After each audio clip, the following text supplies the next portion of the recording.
So hot. The water heater is leaking electricity. Never mind what's showing for now. How about you put some clothes on? Hello, everyone. My name is Chen Mo. The girl in front of me, Jiang, is my new roommate. I heard her family went bankrupt, so she had no choice but to find work. She was willing to live with me for one reason only. It was cheap, but ever since I started living with her, my life has known no peace. It has been absolute hell. If it were not for saving on rent, I would not do this if my life depended on it. On her first day moving in, I tried to carry her luggage like a gentleman, but one sentence from her shut me right down. Did you wash your hands? My hand froze in midair, like I had been zapped. I could neither reach out nor pull back, my face burning with embarrassment. In the end, I awkwardly stepped aside for her. I watched her small, slender frame struggle to drag that huge suitcase inside. I even forgot to introduce myself, and she clearly had no interest in knowing me. The moment she entered, she frowned. I knew exactly what disgusted her. The place always had an indescribable rotten stench. It had taken me a long time to get used to it myself. You have a key, right? I am heading out later. She gave a soft hum through her nose in reply. Without even looking up, I could not be bothered arguing with her, so I walked straight out. That day,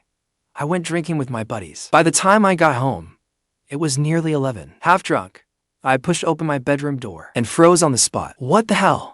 Was this still my little pigsty? The floor was polished enough to reflect me. My usual piles of papers were stacked neatly. I have to admit, having a neat freak around really was not so bad. I collapsed into bed. The next morning, as I got ready for work, I found my desk completely empty. Worst of all, my flash drive was gone. That thing was my lifeblood. Years of ideas were saved on it, so I hurried to find Jiang. Hey, Jiang, you cleaned my room yesterday. No need to thank me. I am not thanking you. Did you see the flash drive on my desk? I assumed Jiang had simply put it away from me. Instead, she casually said, I threw it out. Lady, that drive had hundreds of gigabytes of files on it, and you just threw it away. It was just a stupid flash drive. I will buy you another one, unless it was all torrent data. That was when I finally snapped. We had to set firm rules today. Private spaces and shared areas had to be clearly defined. We argued for a full 10 minutes. Eventually, we reached an agreement. The living room, bathroom, and kitchen would be shared. The bedrooms were private territory. The balcony belonged to her as her private space because she needed to dry her underwear there and did not want me seeing it. My room faced south and got plenty of sunlight, so I could dry my clothes in there. Her room faced away from the sun, so her clothes got no sunlight at all. To make up for it, she offered to cover the utilities. Once we set those ground rules, she turned and went back to her room. Before long, muffled sobs drifted out. They only grew louder. I rubbed my nose, wondering what was going on. It was not like I had bullied her. Besides, I barely used any water or electricity. It was not costing her much extra. Saturday morning, I was deep in a wonderful dream when, bang, my bedroom door flew open. I jolted awake and sprang from the bed. Jiang's panicked face was right in front of me. Lady, could you knock before coming in next time? Why did you not lock the door? Does this piece of junk door look like it even has a lock? Never mind. I just came to borrow the hangers. What were you doing? Jerking off? For heaven's sake, I was a grown man over 6 feet tall, yet that joke made me blush scarlet. She took to hangers, her lips curling up again. Oh, what cute cartoon boxers. Seriously, lady, do you really have nothing better to do? Want me to give you a couple pairs? From the slight stumble in her steps as she slipped away, I could tell she was not as calm as she looked. That is co-living, right? There has to be an adjustment period. I thought adjustment meant both people learning each other's boundaries and avoiding them like decent roommates. Not her. She knew exactly where your boundaries were, then kept hopping back and forth across them. For example, she would still slip into my room like a cat. She would barge into the bathroom while I was washing up. Then, once she saw me inside, she would let out a shriek like an air raid siren. I had no idea what she was screaming about. She also had almost no basic life skills. Once she threw clothes into the washing machine, the rest was up to fate. She could not cook, yet insisted on experimenting. She nearly set the whole apartment on fire. Every time, I had to grumble while teaching her step by step. The only consolation was that she learned fairly quickly. The second time she cooked, she knew not to throw water on a grease fire. She poured laundry detergent on it instead. July 16th was her birthday. How did I know? Because that day, she was like a possessed cat, muttering nonstop on the living room sofa. It is my birthday today. Please do not work late. It is my birthday today. Please do not work late. I am usually a sound sleeper, but even I could not sleep through that chant-like muttering. When I finally got up to tell her off, she had already left. She had left in an unusual hurry. Her bedroom door was open. I did not go inside. I only glanced in from the doorway. There was a takeout container on her desk. Inside were half a steamed bun and half a bowl of porridge, plus 2 small boxes of vegetables. That had been her dinner there last night, like I was possessed. I turned around and went downstairs to buy groceries, timing it 4 when she got off work. I cooked while cursing myself for being insane. When she pushed the door open, the living room table held for dishes and a soup. Beside them sat a 4-inch cake. She froze on the spot. What is this? Are friends coming over tonight? No, some asshole's having a birthday today. How did you know it was my birthday? To be honest, if you had been even a little louder this morning, the whole building would have known. I did not expect that, despite looking like trouble. You would actually have a good heart. Since my father died, this is the first time anyone has celebrated my birthday. You are pretty, and you have a great figure, but you just have to ruin it by opening your mouth. After her birthday, she did not go back to her room. She simply rested her head on my lap and fell asleep. As for me, I did not sleep a wink all night. Not because I had any improper thoughts. My leg had just gone completely numb. After that day, the ice between us finally broke. We could curl up on the sofa, eat snacks, and watch television together. Maybe she liked how steady I was. Me, I was simply drawn to her beauty. One day, she was showering in the bathroom, while I frantically shoveled food into my mouth in the living room. Then a scream suddenly came from inside. It is so hot. The water heater is leaking electricity. Right after that, Jiang ran out completely naked. Honestly, my brain shut down on the spot. I froze for 3 full seconds. Never mind what was showing. How about you put some clothes on? After that accident, she was too embarrassed to face me. She kept avoiding me. About 3 months later, I did not know if I had an upset stomach or what, but my stomach hurt like a drill was boring into it. At first, I thought I could tough it out. Then it started feeling more and more wrong. Just as I struggled to get to the hospital, Jiang rushed over and cupped my face. Her hands were cold and trembling. I was in so much pain I could barely form a sentence. Without a word, she threw on her coat, helped me up, and took me downstairs. We were on the 6th floor. I could not understand how someone her size had managed to haul me down all 6 flights. She wanted to call a cab, but had left her phone behind. So she half-carried, half-dragged me, and did not get me to the emergency room until after midnight. By the time the 4th was finished and I came around, the sun was nearly up. The doctor said it was a stomach spasm. Nothing serious. Thank you. Get some sleep. You have work soon. It is fine. I took the day off. A few days later, I was fully recovered. To thank her, I rolled up my sleeves and cooked all afternoon. Jiang ate while praising it. This is so good. Could you cook for me for the rest of my life? I got completely carried away. But after I nodded and saw her grinning, I realized I had gotten the wrong idea. When she said cook for life, she meant exactly that. After that, she stopped ordering takeout for dinner. Every day, she pestered me to cook. She said it saved money and was more hygienic. I complained that it was a hassle, but whenever I remembered her carrying me to the hospital with that reckless determination, I found myself cooking even faster. But today was unusual. The food was already on the table, but after 5 minutes, she still had not come out to eat. I pushed open her bedroom door and looked in. She was lying face down on the bed, crying her eyes out. What happened?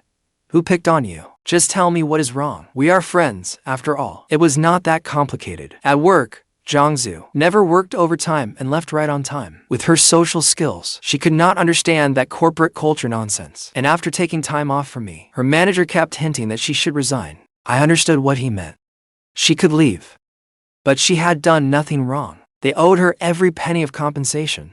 That's all this is? Do not worry. Leave it to me. Jiang's company offered small loans. That day, I put on a sharp outfit, shaved clean, and put on my worn-out fake designer watch. Then I strutted into the lobby. Hello, sir. Do you have an appointment? No.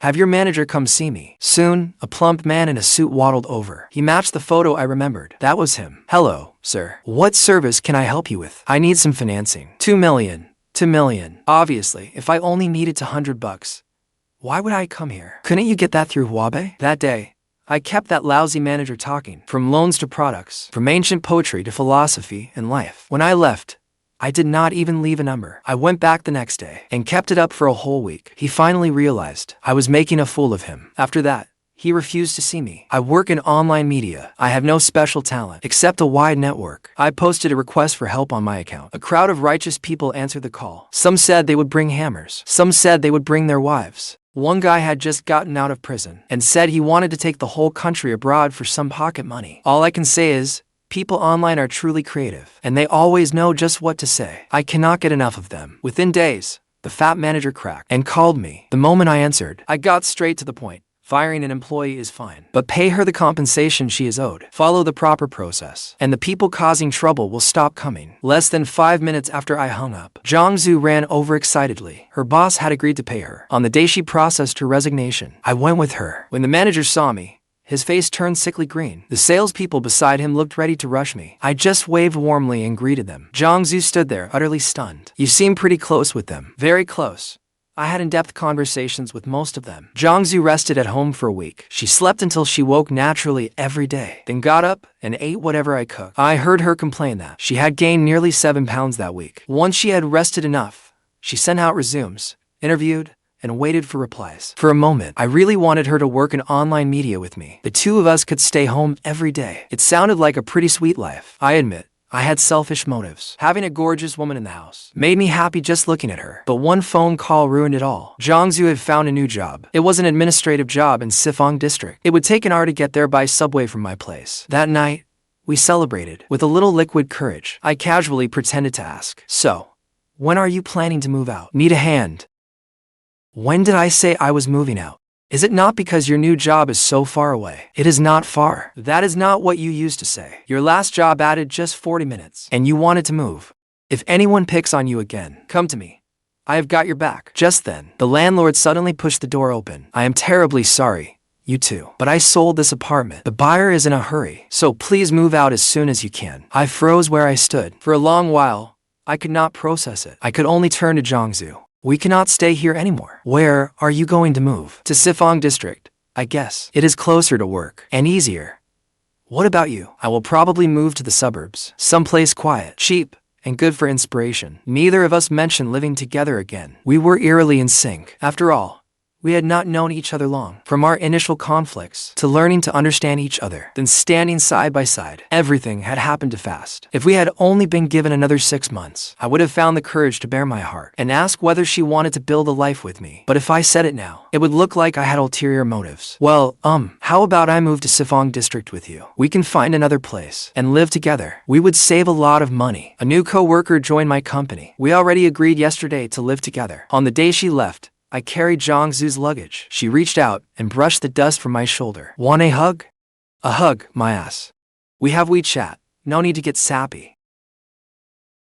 Instinctively, I pulled her into a tight embrace. I watched the moving cart carry her farther and farther away, drifting away on the wind. Was my love cut short just as it began to bloom? I cannot remember how she pulled free from my arms, or how we said goodbye. The moment she held me tight, all I could think was that fate had played a cruel trick on us. In the end, I could only wave fiercely at the empty road. After that, our WeChat messages stopped on September 6th. The next day, I moved too. I called over a bunch of buddies. We spent the whole day bustling around and moving everything. By the time we finished, night had fallen. We found a barbecue stand for skewers and drinks. That familiar feeling pulled me back to reality at once. That tiny figure seemed to weigh less heavily on my heart. Chen Mo, where is that beautiful roommate of yours? She moved out. Why did you not keep living together? She works in Sifang district. Why the hell would she rent with me? Tell me the truth. You still have feelings for her, do you not? I do not. Bullshit. If you do not, why rent a 2-bedroom apartment? Those words hit like a sledgehammer and shattered the fog in my mind. Yeah. Why would I rent a 2-bedroom place for myself? Before my friend pointed it out, I had not realized it myself. After searching forever, I picked one that was insanely expensive, and especially close to Sifang district. Even I could not explain it. Maybe, like my buddy said, deep down, I was still waiting for Jiang to come back. Life returned to how it used to be, but some habits were impossible to break, like always cooking too much food. I still was not used to ordering takeout. My old lazy streak was gone. I cleaned the apartment regularly. No one lived in the spare bedroom, but I kept it spotless anyway. The rain was especially heavy that day. Lightning flashed one bolt after another. I was huddled before my computer, working on a supernatural script. I was wondering whether a ghost under the bed would be scarier, or something outside the door. Lost in thought, I bent down and glanced beneath the bed. Damn, it was not some evil thing under there, but something unexpected lying there. It was the USB drive Jiang had lost. How was that USB drive here? Someone knocked on the door, making me jump. When I opened it, a woman stood there, drenched like a drowned rat. What are you standing there for? Give me a hand. Jiang. What are you up to this time? Real estate agents these days are such crooks. Can I just transfer the rent straight to you? We can save on the agent's fee. That is a pretty unusual way to welcome your roommate. Go take a shower. You will catch a cold otherwise. The water heater here leaks electricity. It does not leak electricity. I tested it for you several times. By the way, how did you find this place? I asked the agent. We use the same agent, remember? HMPH. He is a nice guy. He is not as crooked as you say. He really is a decent guy. I know.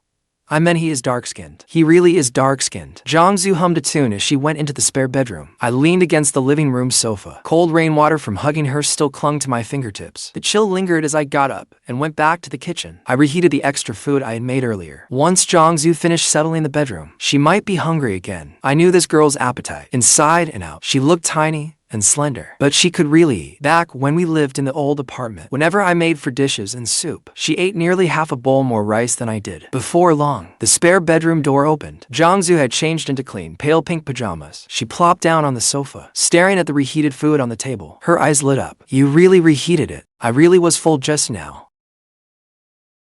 But it smells so good. I can have a couple more bites. As she said that, she casually picked up her chopsticks and began eating. All traces of her bedraggled arrival in the rain were gone. So, was the awkwardness from our time apart. It was as if those 2 weeks apart had never happened. As if she had lived in this apartment all along. I sat across from her, watching her eat, the corners of my mouth lifted without me noticing. Did you not say things were going well with your new co-worker roommate? Why did you suddenly move out and come here through such rain? Weren't you afraid to come all this way? I have a new friend now. Jiang paused with her chopsticks over the food. The tips of her ears turned faintly red. That co-worker was impossible to live with. He was ridiculously fussy. On my first day there, he complained that I showered too long. He complained that I made too much noise getting up at night. The more she spoke, the more wrong she sounded. Her lips were puckered in a deep pout, just like when her boss bullied her at our old apartment. By the end, her voice grew softer and softer. She hung her head low, not daring to look at me. Her ears were so red, they looked ready to bleed. My heart softened. How could I keep teasing her? I reached over and ruffled her hair. It felt just like before, soft and fluffy. Come live here if you want. This is a 2-bedroom apartment anyway. The room would sit empty otherwise. It will be livelier with you here. Really? You do not think I am a hassle? You are definitely a hassle. You cannot cook. You have no practical sense. And you are always touching my things. But since you are pretty, I will reluctantly take you in, but I have conditions. First, do not enter my study and mess with my things, especially my manuscripts and my flash drive. They are my lifeblood. Second, I will handle the cooking, but dishes, wiping the table, and taking out the trash are yours. No slacking off. And third, when you shower at night, wait until I have checked the water heater. Do not be reckless like last time and nearly get hurt. I hear you. I hear you. I will listen from now on. I will never touch your things without permission. I will handle the dishes and table. I will wait for you to check it before showering. I promise not to trouble you. She sounded completely sincere, but I knew better. At most, half of what she said was believable. In a few days, she would probably be pushing my limits again, but I did not mind. Compared to an empty, lonely apartment, I preferred her making a little fuss now and then. At least it made this place feel like home. After dinner, Jiang gathered the dishes without being asked. She carried them into the kitchen, turned on the tap, and started washing. I leaned against the kitchen doorway and watched her. She was not very skilled, but she was earnest. She scrubbed the dishes carefully, afraid of breaking them. By the way, how did you know I moved here? That agent actually dared give you my new address. I thought he would follow the rules. I begged and pleaded with the agent for ages. I even bought him a milk tea. I told him we were good friends, that we had a small conflict as roommates, and I wanted to make up with you. His heart softened, so he gave it to me. He also said that when you moved in, you specifically asked about 2-bedroom apartments. You said you wanted to leave 1 room vacant. He guessed that you were waiting for me. Do not listen to his nonsense. I just think a 2-bedroom is more spacious. 1 room for sleeping, and 1 is a study. It is perfect. I was not waiting for you. Oh, really? Then who was it? Back at the old apartment. Didn't you ask if we should rent a place together in Saifeng? Who had the nerve to bring it up first?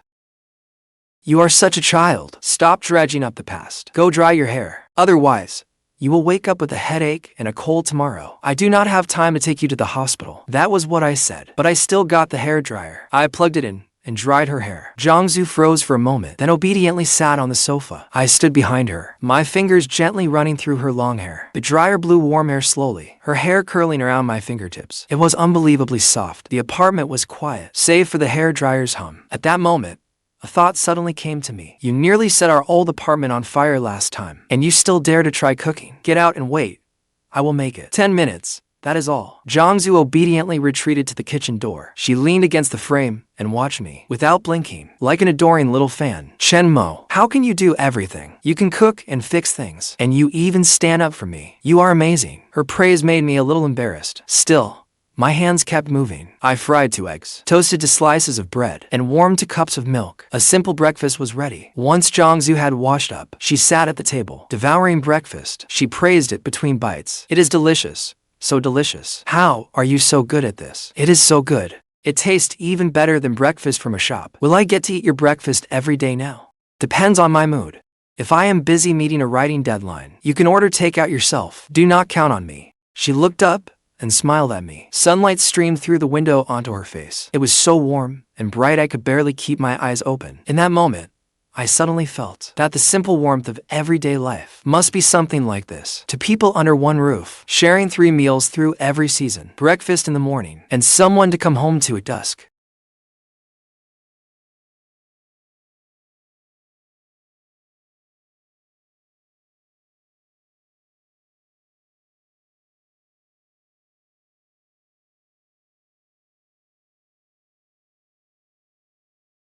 Toasted to slices of bread.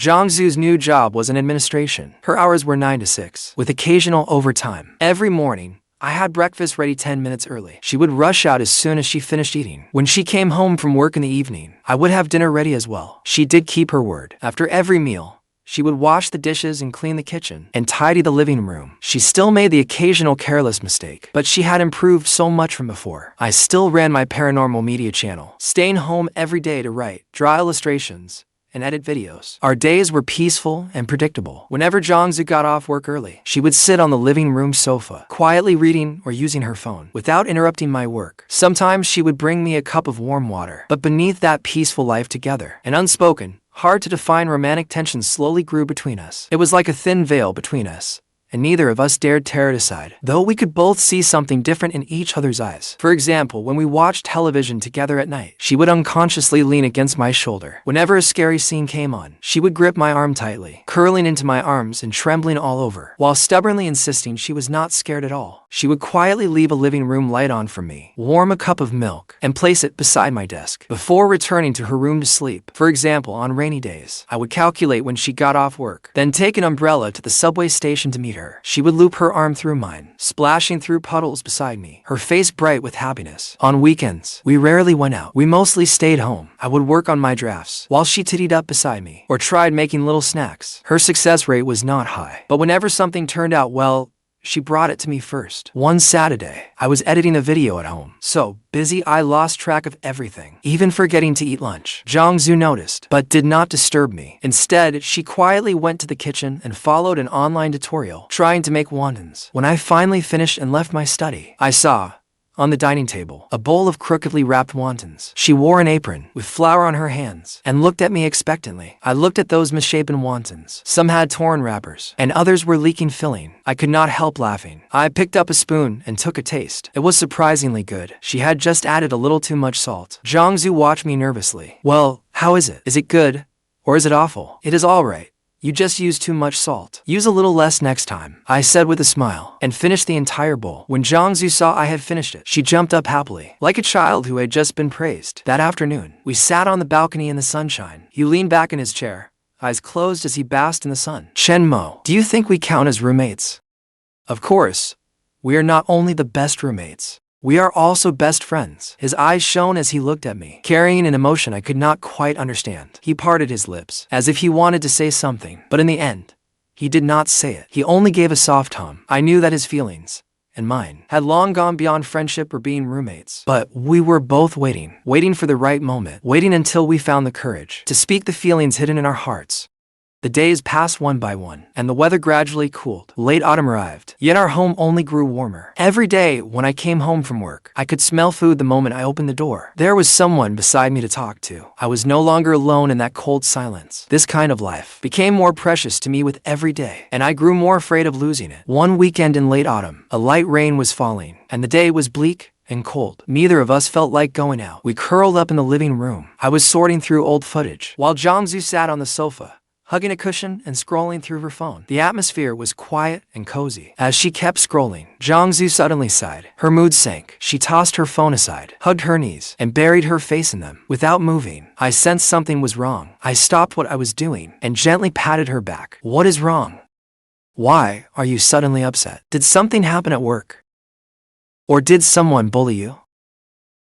My voice was especially gentle, afraid I might startle her. She shook her head. After a long while, she finally looked up. Her eyes were red, and tears filled them. She looked at me, her voice choked with emotion. It turned out that today was the anniversary of her father's death. I remembered what she had told me on her birthday. Her father had passed away, and all her family's money had gone toward his treatment. That was why she had to find work and live in a cheap rental. I had never dared ask much about her past, afraid of touching a raw nerve. I reached out and pulled her into my arms, letting her lean against my shoulder. I gently patted her back, as though soothing a child. Jiang could not hold it in any longer. She collapsed into my arms and burst into tears. Her sobs were muffled and heartbroken, releasing all the hurt and longing she had held in for so long, letting it all pour out. I held her close. I could feel her body trembling, and my heart ached with hers, filled with pain for her. This sweet, innocent-looking, and seemingly carefree girl had actually been carrying so many worries and so much sorrow. Her family had been well off when she was young. She had grown up cherished by both her parents, never knowing hardship. Then, without warning, her father fell ill, draining every last bit of their savings. And in the end,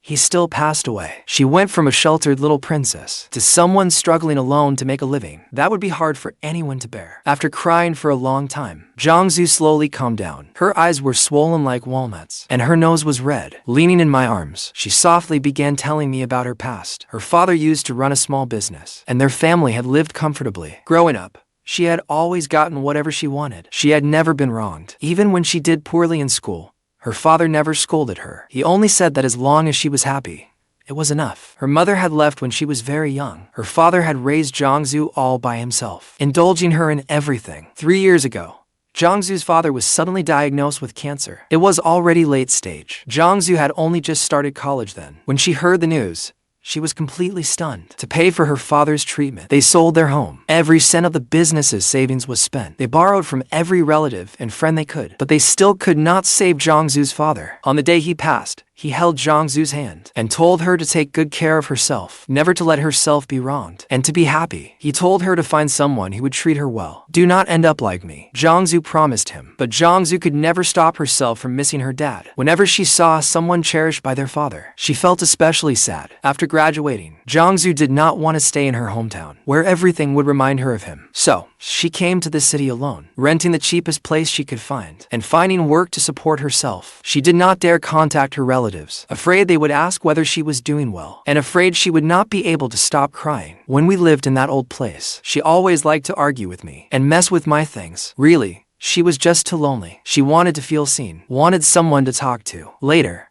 once we got to know each other, I celebrated her birthday with her and stood up for her. Only then did Jiang feel that the city was not so cold after all. Having someone by her side felt so good. During those more than 2 weeks we were apart, she could not sleep or eat well. She always felt hollow inside, no matter where she lived. It never felt like home. Only when she was with me did she feel safe and secure. She told me so much in one breath, revealing everything she had kept buried in her heart for so long. I held her close, my heart aching for her. I wanted to give her every bit of tenderness I had. This girl seemed so carefree, but she was sensitive and starved for affection. All her little tempers and impulsiveness were only armor to hide behind. Deep down, she was still a little girl who needed to be loved. I held her tightly, my voice low and earnest. I told her that from then on, she would never have to face it alone. I would be there with her. She would never be alone again. I would look after Jiang in her father's place. I would never let her be wronged or let her feel lonely. No matter what happened, I would be by her side. Jiang looked up at me. Tears still clung to her cheeks, and her eyes were full of emotion and trust. Chen Mo,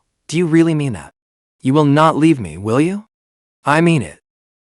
I promise I will never leave you. I will spend every birthday with you from now on. If anyone wrongs you, I will stand up for you. If you feel lonely, I will be with you. Let us stay together forever. Okay. Jiangsu nodded hard, threw herself into my arms, and held me tight. She buried her face against my chest and softly said, "Okay, together forever." At that moment, the lonely hearts clung tightly to each other, with no distance left between them. All the feelings hidden in our hearts, all that unspoken longing between us, finally found where they belonged. We both understood that we had long become an irreplaceable part of each other's lives. That evening, I made a whole table of her favorite dishes and opened a bottle of juice. Together, we honored the memory of her father. I told her every year on this day, I would be with her. Whenever she missed her dad, she could tell me, and I would always listen. Jiangsu nodded with a smile. The sorrow in her eyes had faded greatly, replaced by gentleness and peace. She knew that from that moment on, she was no longer a girl drifting through life alone. She had someone to lean on. She had a home. With me by her side, her days were calm and steady. Before we knew it, winter arrived. The weather grew colder and colder. The heat was on indoors, and it was especially warm. Our relationship had long since changed from roommates, two lovers who depended on each other. Neither of us had made a formal confession, yet we stayed by each other's side without needing to say it, doing all the things lovers do. But life is never smooth sailing. Little storms always arise now and then, putting a couple's feelings to the test. Fortunately, we always stood by each other, had each other's backs, and faced them together. Jiangsu's manager at her new company was a middle-aged man in his 40s, with a lecherous look in his eyes. He had already made inappropriate moves on Jiangsu before, always using work as an excuse. He would call Jiangsu into his office alone. Either he made her work late, or he made her run his personal errands. Jiangsu put up with it and never told me, afraid I would worry or act rashly and cause trouble. Until one night, Jiangsu worked past 10 o'clock, then dragged herself home, exhausted. She looked deeply upset, her eyes red. The instant she came in, she threw herself into my arms and could not stop herself from crying. My heart clenched. I quickly held her and asked, "What happened? Did something happen?" After crying for a long time, Jiangsu finally told me that her manager had called her into his office again that day. He had gotten handsy and tried to take advantage of her. She had fought desperately before managing to escape. Then he threatened that if she dared tell anyone, he would fire her. The moment I heard that, I was furious. I was shaking with rage. I wanted to storm straight into his company and beat that disgusting manager senseless. He dared hurt someone I cared about. I could never let that slide. Do not do anything rash. Do not confront him head on. He is a company manager. We cannot afford to cross him. Worst case, I will just resign. I can find another job. Afraid I would do something reckless. Jiangsu grabbed my hand and urged me to let her quit. Why should you quit when you did nothing wrong? Why should you be the one forced to resign? He hurt you.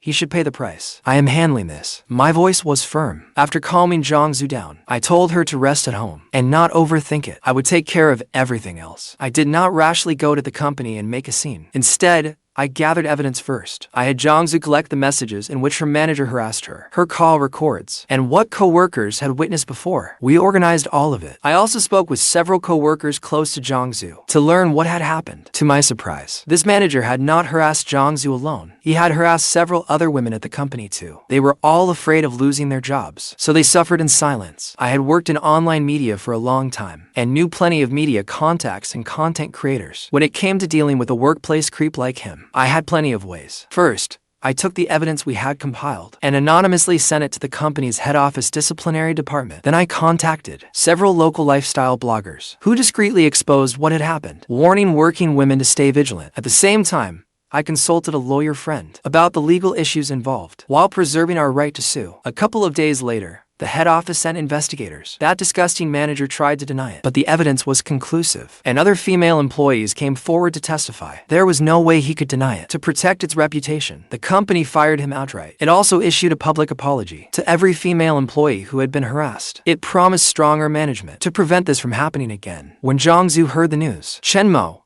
you're incredible. You solved it so fast. I thought it would take forever." Of course I did. "Do you even know whose girlfriend you are? Whoever dares bully you, I'll make them pay." The words slipped out. Only afterward did I realize I had called her my girlfriend. I instantly felt embarrassed, my ears turning red. Jiangsu froze too, then gave me a sweet smile. She rose on tiptoe and kissed my cheek. She whispered, "I am your girlfriend, so you have to keep protecting me." My heart melted. I pulled her into my arms and bent down to kiss her. The kiss was tender and deep, holding all our affection and companionship. It was not grand or dramatic, but it was unforgettable. From that day on, we officially became a couple. There was no more unspoken ambiguity. We were openly in love. Our shared apartment became our little home. filled with sweetness and warmth. Not long after, I ran into some trouble too. A rival maliciously reported my paranormal channel. They claimed my content promoted superstition. Several videos were taken down, and my account's reach was restricted. My income dropped sharply. I felt discouraged, shutting myself in the study all day. Jiang saw it and worried deeply. She did not say much. She just made me different delicious meals every day and stayed by my side. She encouraged me and studied platform rules, helping organize my content, revise my scripts, stay up late with me, and find a solution together. Jiang sat beside me, holding my hand. Don't lose heart.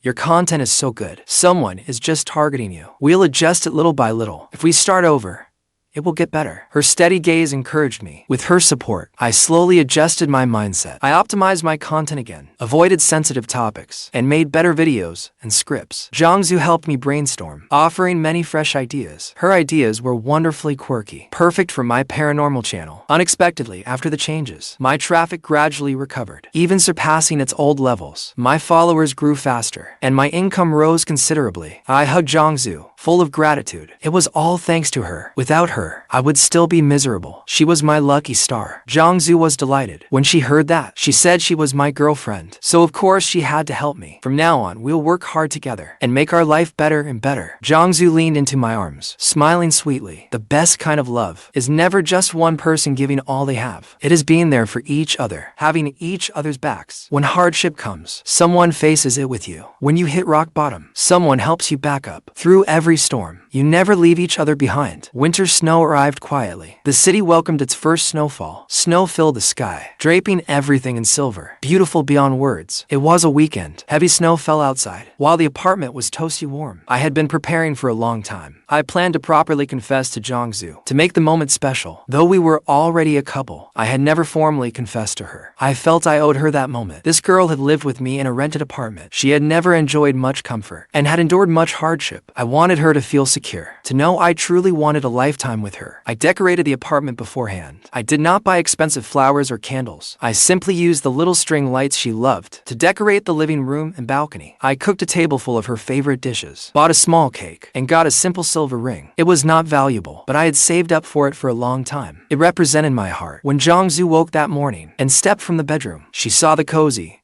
romantic living room and the table full of food. She froze in surprise, then looked at me with delight. She asked what special day it was and why I had done all this. I took her hand and led her to the dining table. My gaze was serious and tender. Looking into her eyes, I said, word by word, "Today is not a special occasion. I just wanted to formally confess to you, to make the moment special, and tell you how I feel about you." We started as roommates who could not stand each other, always criticizing each other. Then we slowly grew close and stayed by each other's side until we came to understand each other's hearts. I never imagined one person could make my life so warm, so meaningful. When I was alone, I thought getting by was enough. As long as I had food and a place to live, that was enough. But after meeting you, I learned what home truly means and what it is to care for someone. I do not have much money or any great abilities. I am just an ordinary content creator. I cannot give you wealth and luxury, but I can promise this. Every day from now on, I will cherish you and love you. I will not let you be wronged or let you feel alone. I will cook all your meals and stay with you for life. Jiang,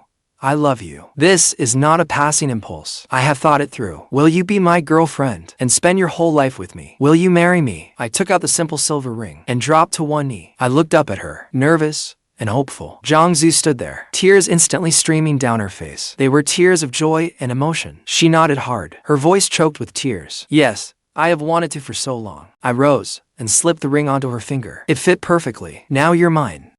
You're stuck with me for life now. Jiang held me, crying her heart out, yet smiling with pure happiness. Looking at the ring on her hand, she said with a smile, "This is the best gift I have ever received. More beautiful than any gold, silver, or jewels." That day, we stood by the window, watching the snow outside. We ate and talked about the future. Our hearts were full of warmth. There were no flowery words, no expensive gifts, but this simple happiness was more precious than anything. It snowed all day. That evening, the snow stopped, leaving everything white. Moonlight fell across the snow, making it especially beautiful. I took Jiang's hand and went downstairs for a walk. We stepped onto the thick snow, and it crunched beneath our feet. Hand in hand, we walked slowly on, talking and laughing, teasing each other. Our warmth drove away the winter cold. Jiang pointed to the moon and said happily, "The moon is so round." But even the fullest moon was not as beautiful as she was. I lowered my head and kissed her forehead, my heart brimming with love. In that moment, I suddenly felt that life's greatest happiness is finding the right person in a sea of strangers. After all the twists and turns,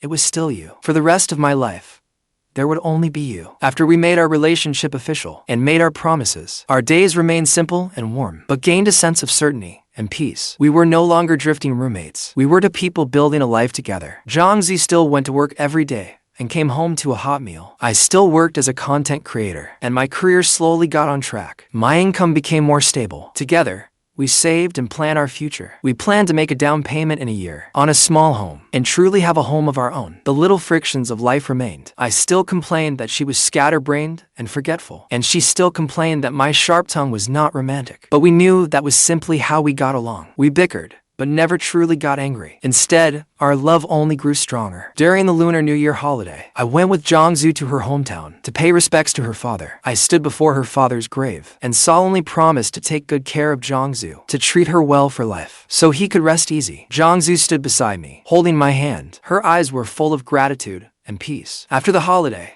we returned to our rental and began another year of hard work. I worked even harder on my content. My channel kept growing. I accepted suitable sponsorships. My income multiplied several times over, and our savings kept growing. Jiang found a better job too, one that was easier and more stable. It also paid much better. She never had to endure unfair treatment again, and she was happy every day. We still lived in that rented-to-bedroom apartment, but it had long become our little home. Every corner held our memories and the warmth of everyday life. We got up together each morning. I made breakfast, and she tidied the apartment. In the evenings, we'd both come home after work, cook together, watch television together, and share the funny moments from our day. On weekends, we stayed home together or went out for a stroll and watched a movie. It was ordinary, but happy. Sometimes, we remembered our days in that old house, the broken door that would not lock, the danger of the leaking water heater, her carelessly tossing my flash drive around, the disheveled state I was in, carrying her to the hospital on my back. We remembered those bickering days and could not help smiling at each other. If I had not agreed to live with you, if the landlord had not sold the place, if I had not swallowed my pride and looked for you, would we have missed each other? No. Even if we missed each other for a while, we would not miss each other forever. People meant to be together, no matter how many detours they take, will find each other in the end. After all the twists and turns, I would still meet you and still fall in love with you. It was meant to be. Yes,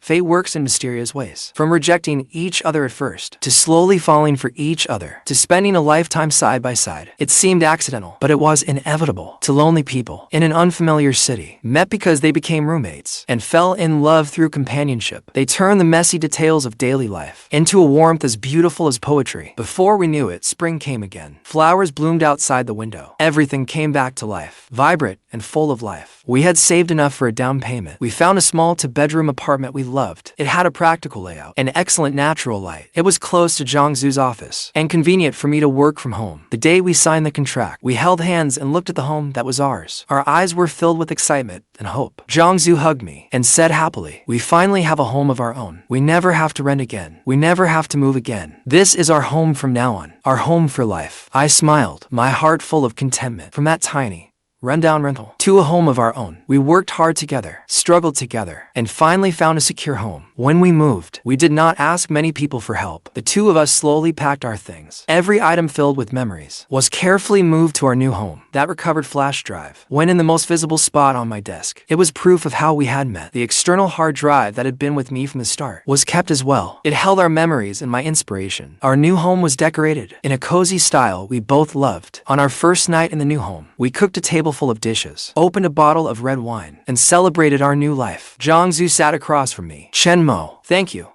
Thank you for always being there for me, for giving me a home. I should be the one thanking you. Thank you for coming into my life and warming all my days, so I would never be alone again." I raised my glass and clinked it against hers. "For all the years ahead, in wind and snow, it is you. In life's quiet moments, it is you. In poverty, it is you. In prosperity, it is you. The warmth in my heart is you. And wherever